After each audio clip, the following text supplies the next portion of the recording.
Good morning, Bulldog Nation. I'm here with Coach Seth Parker. We're going to sit down and have a little chat, talk about what's going on the last couple of weeks and what's coming up this week. Been a minute since we had a chance to sit together. You had a lot going on. Had a football game. Had a couple of babies. Mm-hmm. How's everything going at home? Going good, man. Going good. We're blessed. It's been, had our twin boys about nine or 10 days ago now, a week ago this past Sunday, and so had Thompson and Harrison, and we're blessed, and so now it's me and my wife and 3 babies, and couldn't be happier. Really, like I said, we're very blessed, and God is good, and so. Again, thankful for it, and I appreciate all the well wishes from everybody out here in Priceville. But man, it is, it makes as important as football is to me, and like obviously this team and this season and just all of that. It really does put everything in perspective about what really matters and what your priorities really are. And so again, we're blessed and very happy. Absolutely, I'm extremely happy for you guys. I know your wife's relieved that it's finally over.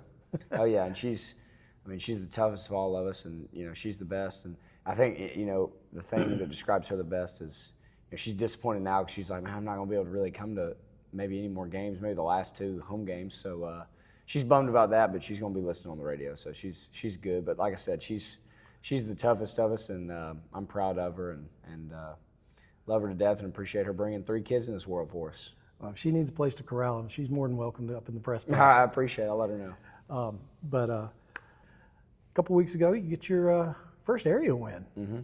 Our East Limestone came in. They had a good game plan. They moved the ball pretty well, but you had a good game plan as well. A little bit of a different look formationally for the team, but they went out and executed very well. Yeah, I was very pleased.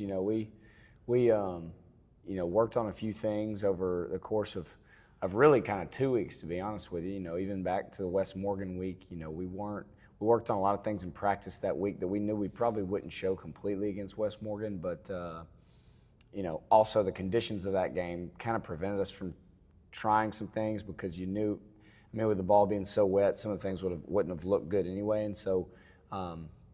We kind of decided mid-game to not pull some of those things out and continue to work on them for 2 weeks. And I'm really proud of the way we played against East Limestone. And like you said, a little bit different look. But I think that comes with a season. If you don't change, some things from week to week, you've got to adapt and be able to adapt and do what your personnel does well. And I think. Like I said, there are a few things we started to notice on film that we felt like we were doing well in some areas and not so well in others, and we wanted to kind of maximize that in the way that we played against East Limestone, and I think we did. You bring up a great point there. Things we saw on film, self-assessment, I think, is as important in preparation for a game as watching the film for another team, seeing what you're doing wrong and how to correct those issues. And I think that y'all made a massive step forward against East Limestone. But that leads you into the bye week where you have time to work on other things. I believe it was Coach Gene Stallings who always, during the week before his bye, he always would go back to the beginning, work on fundamentals for a full week, and then go back into the regular schedule for game prep for the next week. But he always took that time to work on the things that may have been slipping. How was your bye week? It was good. Obviously, kind of a little bit unlike most bye weeks for me personally, with my boys coming. But it was great timing too. I'll be honest with you, that they couldn't have come at a better time during the bye week. So I appreciate that with them. I'll pay them back one day for. They had great timing. They have great timing. Great timing. Really, within 48 hours, it could have been that would have been the worst timing, and so they were good with it. But, back to what you said about the bye week, we gave them a little bit lighter of a week. We practiced 3 days and gave them the last 2 days of the week off. But those first 3 days, Monday, Tuesday, Wednesday, we had a great week. And again, it's the hardest thing with a bye week is teaching kids that it's not an off week, it is a work week. but we're going to get you fresh too. And so that's the biggest challenge usually to me in a bye week, is making sure that kids know it's not a week off. You still have to come in and work really, really hard. You're just probably not going to do it all 5 days.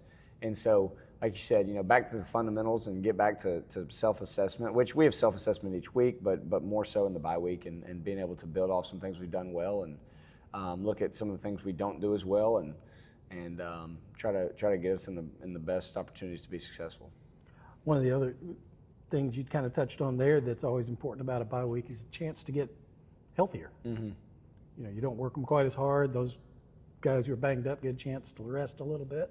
How's the health of the team looking? It's good, man. It's good. Besides the few that have been, season ending, we feel like we're in a good spot. And like you said, just getting a week to get our legs back under us, especially our backs. Our backs carried the ball a bunch against East Limestone, and frankly carried a lot against West Morgan too. And then, they take a lot of hits in practice, and so just being able to kind of get their legs back under them, get them fresh for this stretch of 4 or 5 games right here is very important. So, but that's everybody. Like I said, wanting to get everybody healthy and some mental rest too. I mean, football is a long, grueling season, and it has its ups and downs. We've had our ups and downs, and so sometimes mentally it takes a toll on you, just the emotion of it. And so to be able to kind of decompress, maybe I hope all of our boys enjoyed a weekend off, watching football, watching TV with their family, and just relaxing and being able to kind of get back to being a kid before we get back into the grind of the last 4 or 5 weeks. How's the preparation for West Point been? It's been good. I feel like they got a really good team. Their record certainly does not show who they are. And I think I mentioned that a couple weeks ago talking about East Limestone. I think the same is true for them. Makes them very dangerous. It does. And I'll tell you this, West Point has played a very tough schedule.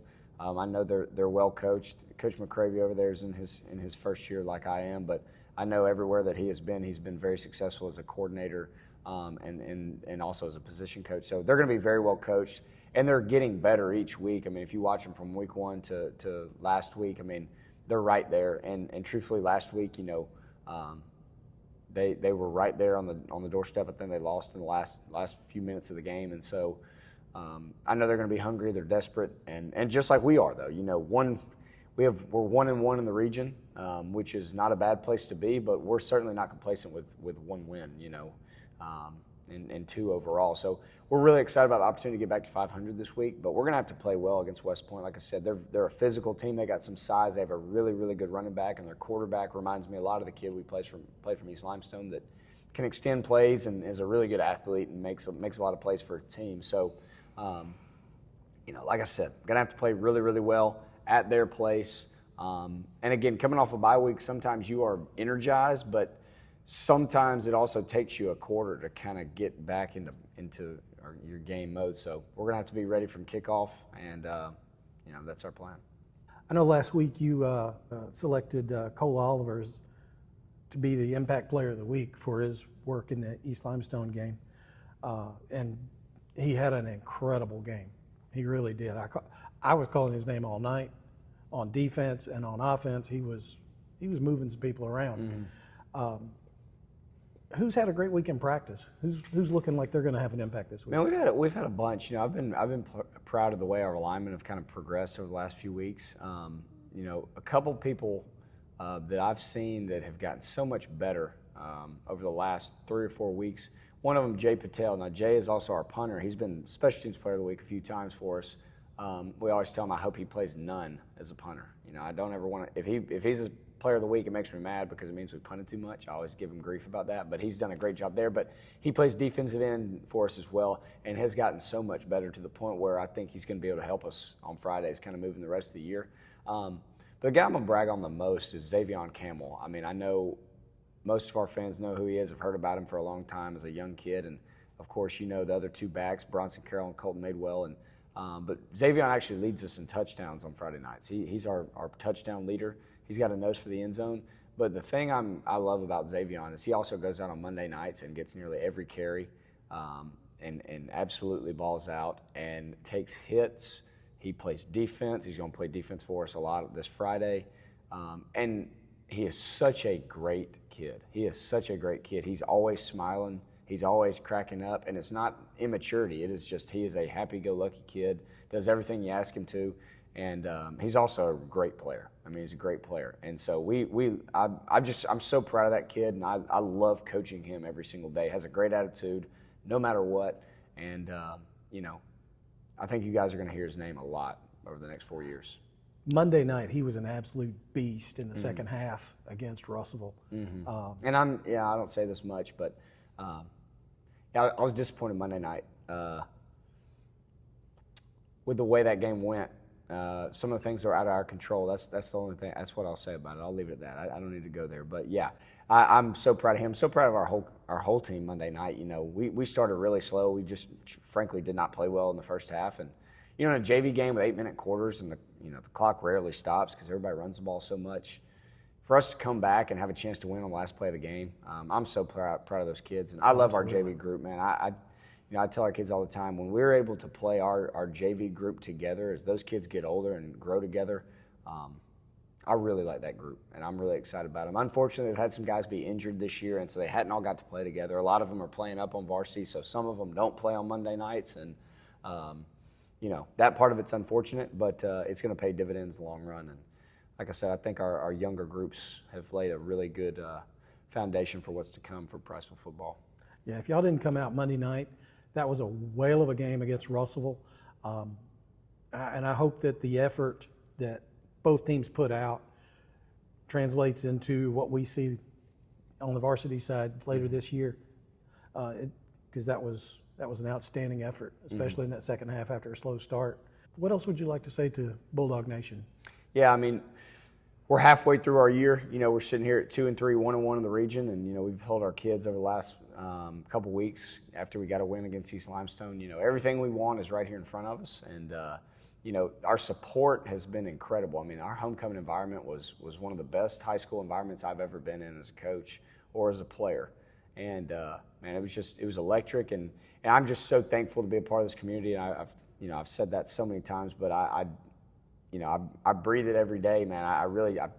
I'm so thankful to be here. I was telling somebody that last night, and so I hope our support is continued throughout the rest of the year because we've got so much good football in front of us. And again, one of the things we talk about all the time as a team is wanting to make our community proud. So I appreciate all the support thus far. I'd love to see just the same amount of people we've seen in the first 5 games of the last 5 games, and hopefully beyond. Hopefully a 6th and 7th and 8th game. So that's what our goal is, and we need y'all's support to continue to do that. Well, you've got the toughest part of your season looking ahead of you right now, but one game at a time. Let's get this win versus West Point Friday night at West Point, 7 o'clock. Be there, Bulldog Nation. I'll be there. I'll see you there. Go Bulldogs.